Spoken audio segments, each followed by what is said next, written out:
yung pangunahing kinakain ng bawat Pilipino. Kami ang nagpo-produce.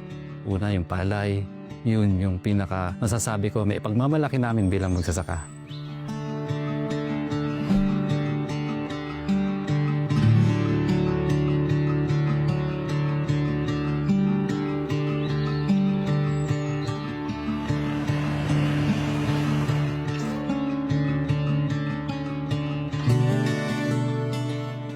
Ako si Henry Ramos, isang magsasaka dito sa Lupao, Nueva Ecija.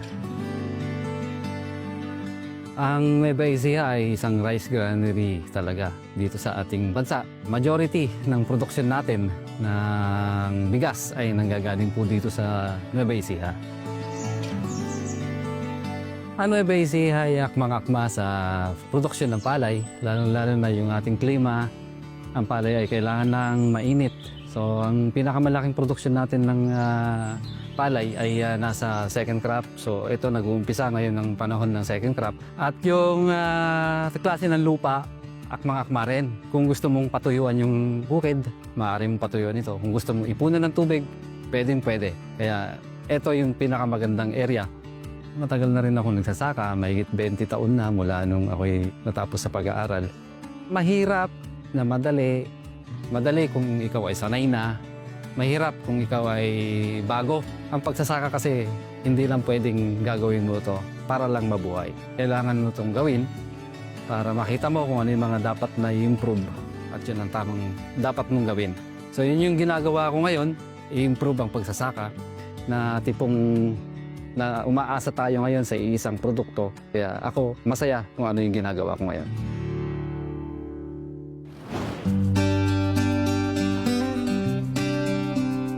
Yung Lupao Pag-ahon Agriculture Cooperative kasi nabuo ito mula noong 2015 bilang isang organisasyon, isang asosasyon ng mga nagtatanim ng gulay. Bakit magkakaroon ng kooperatiba? Siyempre bilang magsasaka, hindi lang dapat pagsasaka ang tututukan, maaari din nating magnegosyo. Pero siyempre, sa pagninegosyo mahirap pagka individual lang ang pagninegosyo, lalo na sa maliit na hawak naming puhunan.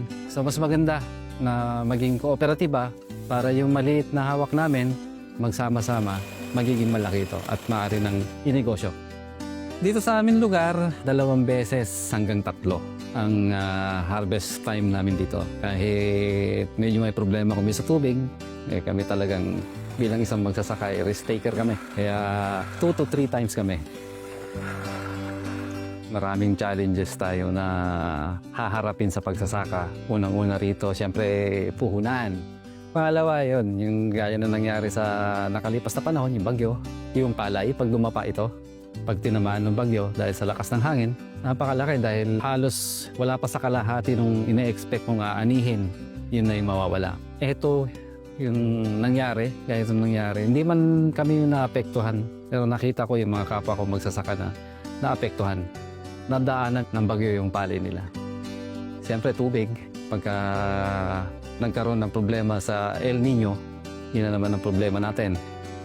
Napakahalaga na dapat balanse talaga yung mga ibibigay natin sa palay natin, lalo na sa tubig.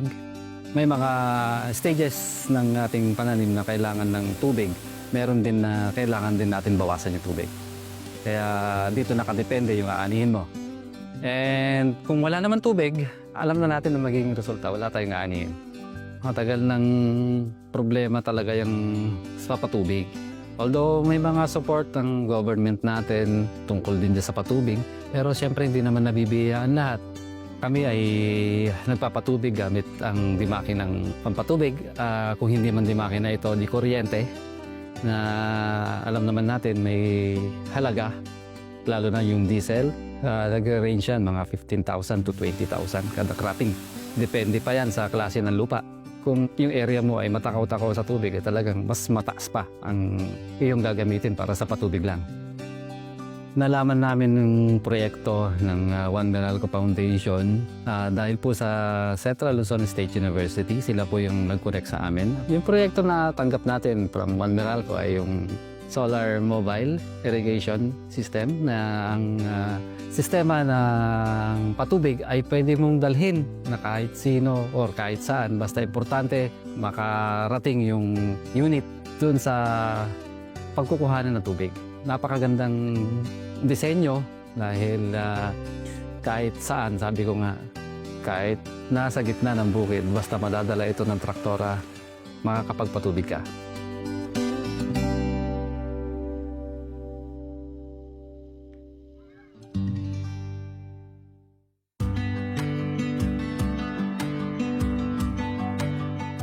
Malaking bagay yung agriculture in terms of rural development and capacity building ng mga Pilipino. So kung hindi natin ma-harness yung industriyang yun, apektado din yung ibang productivity and living ng iba nating mga kababayan. Kailangang ma-develop natin, ma-innovate natin yung mga capacities natin in terms of agriculture. Nang sa ganun, matugunan din natin yung mga causal effects ng food security and livelihood dito sa bansa natin. No Filipino family left in the dark. When we bring electrification to these areas, did we help them become more productive? That's the most important measure of success to us.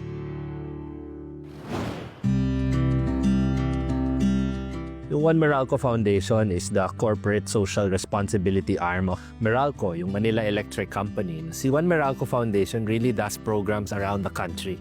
And our programs are really centered on electrification, access to energy. We provide access to energy to low-income households, to remote public schools, remote health centers, and barangay health stations, to agricultural and livelihood facilities, even for water facilities. Primarily, our advocacy is really in productivity through electrification. Parte yung agriculture and livelihood electrification, yung mas malaking portfolio natin ng community electrification program. Ang agriculture ay isa sa social impact areas ng community electrification. That's why may mga beneficiaries tayo for electrification na mga magsasaka, yung mga farmers mismo. Kung bakit napili natin yung Lupao Pagahon Agriculture Cooperative, mainly because yung malaking puwang doon sa proseso nila sa pagsasaka ay yung access sa tubig. Karamihan doon sa 65 members ng Lupao Pagahon Agriculture Cooperative ay walang access sa tubig. Normally may mga deep wells sila, pero yung deep wells na yun pinapagana sa pamamagitan ng paggamit ng water pumps. Yung water pumps kailangan ng diesel, so medyo dependent yung pagsasaka nila dun sa diesel para maka-access ng irigasyon. Hindi rin sila abot ng mga infrastructure sa irrigation. That's why naghahanap sila ng ibang paraan, either deep well or nagbabangko sila ng tubig, nag-water stock sila.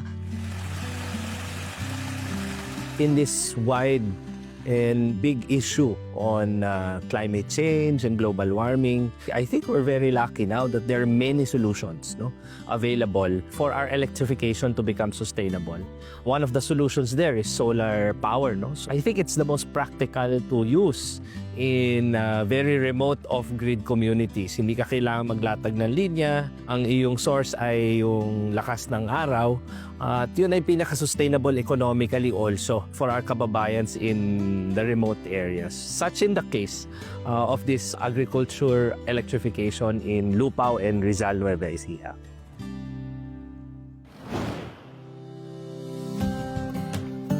To be able to do these kinds of projects, we work with a lot of organizations. First and foremost, we work with government. Napaka-importante nung stakeholdership on the ground, at kasabay natin dyan yung mga lokal na pamahalaan at yung mga people's organization.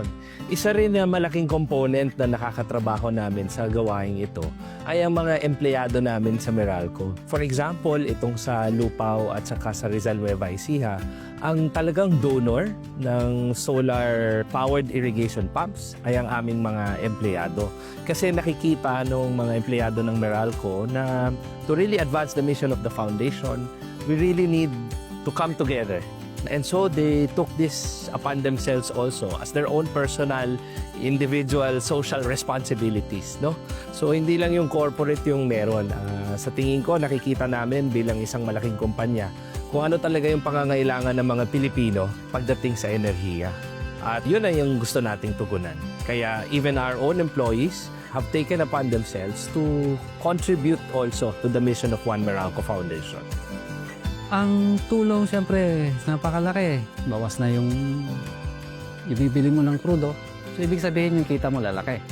Yung magiging kita na maititipid mo ay nagkakahalaga siguro kung sa isang hektarya nasa 15,000 pataas yung tubig na pangangailangan kahit araw-araw. Dahil araw-araw itong gumagana, yung palay mo ay talagang sustento sa patubig. Dalawang significant impact yung nakikita natin in terms of our intervention sa agriculture and livelihood electrification. Unang-una, na streamline natin yung proseso nila. So naging mas efficient, mas effective yung proseso nila kasi hindi na nawawalan ng tubig. So dire-diretso na yung access nila sa tubig, sa irigasyon nila sa pagsasaka. Nang dahil doon na i-ensure natin na the whole cropping season may irigasyon sila, may patubig sila sa kanilang pagsasaka, in which na nagre-result sa mas maganda or mas mataas na quality ng produkto or ng palay or gulay nila. Dahil mas mataas yung quality ng palay at saka produkto nila, mas mataas nila itong mabibenta sa market. In terms of socio-economic impact, mas mataas yung kikitain nila. Mas mababa yung capital expense pero mas mataas nilang nabibenta yung produkto nila, mas mataas yung kita nila.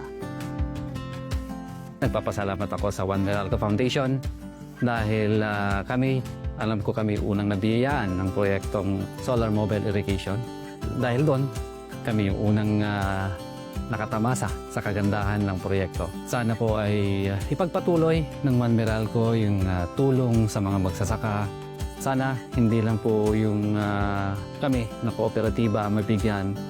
Tingnan din po natin yung mga ibang asosasyon din na mga kailangan din talaga ng patubig. Maraming salamat po sa One Meralco at kami ay nabiyayaan ng Solar Mobile Irrigation. Sa Lupao, medyo evident yung core values ni Meralco in terms of bayanihan and malasakit. Beyond the work, I think it's fulfilling because alam mong in little ways nakakatulong ka sa mga tao. And I think it's reason enough to keep going and to do what is good and what is right dito sa ginagawa nating trabaho sa Meralco. Itong pangarap natin na no Filipino left in the dark is a very tall order. Di lang sa amin magmumula sa One Meralco Foundation yung kaganapan ng pangarap na yan. It takes all of us in the community, employees, government workers, people's organizations, and co-NGOs, no? Non-profit organizations like us. We all have to come together to make sure maliwanagan ang bukas ng ating mga kababayan.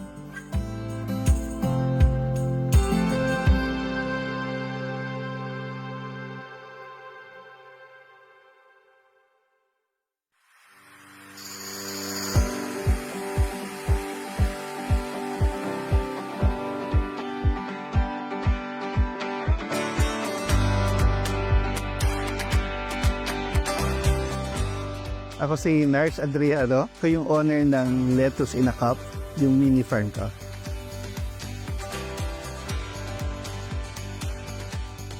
Nagsimula ako magtanim yung mga fruit bearing, mga talong, okra, kamatis, yung mga ganon. Kaso nilalagay ko siya sa mga container lang. Tapos kaso hindi ako naging successful doon. So sabi ko, why not itanim ko lettuce? Kasi mahilig kami kumain ng sanggipsal. Kaya ang ginawa ko, nagtanim ako sa mga ilang boxes lang na lettuce. Tapos lumaki siya. Nung lumaki siya, sabi ko, okay ito pwede kong kainin namin, bibili ako ng pork belly, makakatipid ako. Ang naging problema, napamahal ako. Bakit? Kasi ang dami ko na harvest na lettuce, kailangan bumili ng maraming pork belly. Sabi ko, hindi. Gagawin ko, magtatanim ako ng maraming lettuce, tapos ima-market ko, nakatipid na ako sa amin, tapos kumikita pa ako at habang nag-work. Nung natuto ako mag-hydroponics, bakit hindi ko i-share sa iba? Yung ganitong klaseng sistema. Kasi kailangan ng mga Pilipino ngayon yung magkaroon ng self-sustaining sa pagkain. So sabi ko, why not na i-share ko to, itulong sa iba, tapos at the same time, kumikita rin ako. Nagsimula ako sa harap ng garden namin kasi wala akong lupa. So sabi ko, gusto ko na i-maximize yung garahe ko. Gusto ko maging productive yung idle na lote. Naglagay ako doon sa harapan ng bahay namin. Tapos, nung nag-harvest ako, naubos agad. Ang daming tao nagkagusto. Tapos sabi nila, binibenta ko kasi in a cup. Bakit in a cup? Kasi para pagdating nila sa bahay nila, kasi yung cup na yan with roots pa. So kapag nilagay nila yun sa table nila, fresh na fresh, kahit 1 week nakalagay lang sa tubig. Pag inuwi nila, fresh na fresh yung lettuce. So kapag kumain sila sa gyeopsal, kumain sila ng salad, very crispy, very fresh. Kaya tuwing magbebenta ako, nakalagay sa lettuce sa cupware. Ang hydroponics, ito yung pagtatanim na hindi gumagamit ng lupa. Ang hydro meaning water, and ponos meaning work. So water do the work. Hydroponics ito, lahat ito lupa lang. Meron ka lang medium na ginagamit ako, foam and cockpit ang ginagamit ko. So iyon siya, pinapatakbo ito ng tubig lang. So hindi ito gumagamit ng insecticide, hindi ito gumagamit ng mga soil fertilizer kasi wala nga lupa. So ganun siya kasimple. Napakasimple. Ang dali i-manage kahit na sino. Kayang-kaya, simple-simple.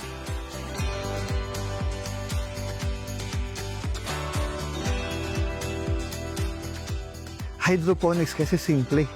Napakasimple siyang alagaan. Alimbawa ako pumapasok 5 days a week. 5 days a week ako pumapasok. Inaasikaso ko lang tong farm tuwing umaga bago ako pumasok at pag-uwi ko sa gabi at saka yung Saturday. So, napili ko siya kasi low maintenance Low maintenance, tapos kumikita ka pa. Tapos nag-i-enjoy ka pa kasi nagbubunga Meron kang self-fulfillment. Kaya siya yung napili ko. Pag umiinit, medyo lumiliit yung laki ng lettuce. So, nag-a-adjust ka. Ang dami mong adjustment na ginagawa sa reservoir ng water, sa misting, sa pagtatanggal ng net. Kasi dapat tama ang ventilation mo para malabanan mo yung sobrang init na yon. Pero okay naman na gawa naman ng paraan. So ito nga katulad nito. Tinanggal ko na ang net nito. Bakit? Para hindi siya ganong mainit. Para ang ganda ng ventilation. So gumaganda yung lettuce. Para naging advocacy ko na tumulong sa tao. Kasi ako sa church namin, hawak yung ministry sa pagtulong sa kapwa. Ganun na naging orientation ko, tumulong sa tao. Kaya sabi ko, why not i-share ito? Kasi hindi lahat ng tao na nagaganito, naging successful, tinuturo. Sabi ko, bakit hindi natin gawin na productive din yung oras ng mga tao? Kasi yung mga taong ngayon, iniisip ko, tamad lang ba? Bakit ba nakatambay sa bahay? Pero baka naghahanap lang sila ng opportunity na kumita at gamitin at maximize nila yung oras nila. So, share ko to para din sila matuto, parang ako, kahit sa sandaling panahon, kahit sa less time, pwede silang kumita at pwede kahit kayo yung mga senior. Alam mo, tinatarget ko yung mga senior. Sabi ko, itong mga senior niya to kumita lang ng 1,000, 2,000, 3,000 naman. Pandagdag na yun sa gamot nila, di ba? So, simple lang nilang gawin. Lalo na yung mga senior, simple lang gawin.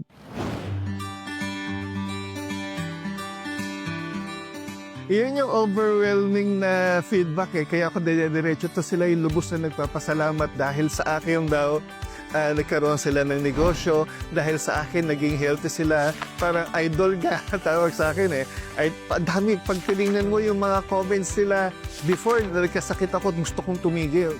Pero pag binabasa ko yung mga comments nila, ito yung nagpapa-revive sa akin na magdire-diretso, na tumulong. Tapos sabi ko, why not share yung knowledge mo? Hindi naman kami magkakalaban.